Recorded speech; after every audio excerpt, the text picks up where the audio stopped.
In diesem Video zeige ich euch, wie ihr das Acid Pro E150 über X-Connect an eurem Fahrrad anschließt.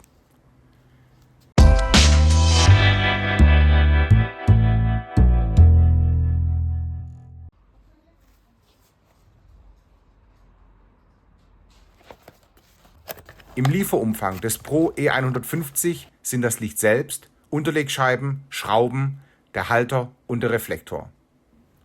Zuerst montieren wir den Reflektor am Licht.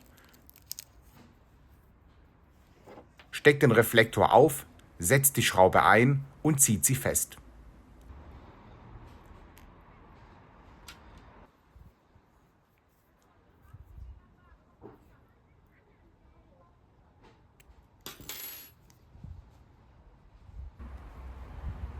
Da ich ein Cube-Fahrrad habe, richte ich das Licht an der dafür vorgesehenen Stelle aus.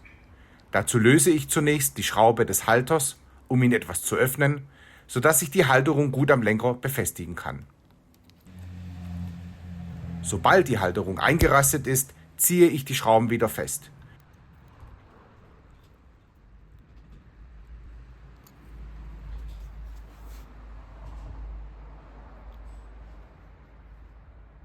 Nun wird die Lampe an die Halterung eingesetzt, die Schraube durchgeschoben und festgezogen.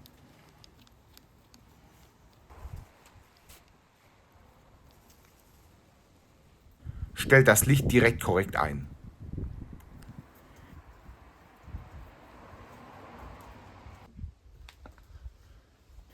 Jetzt öffnen wir die Abdeckklappe für den X-Connect-Anschluss und stecken das Kabel bzw. den Stecker des Lichts in die Buchse.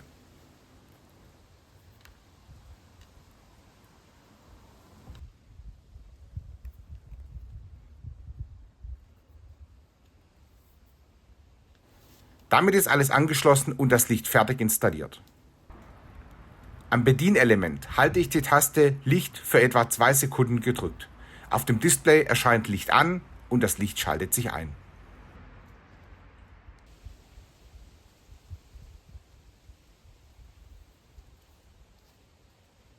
Um es wieder auszuschalten, drücke ich die gleiche Taste erneut und das Licht geht aus. Ihr seht, wie einfach es ist, ein Licht an eurem Fahrrad zu installieren. Ich hoffe, dass ihr es mit diesem Video auch selbst hinbekommt.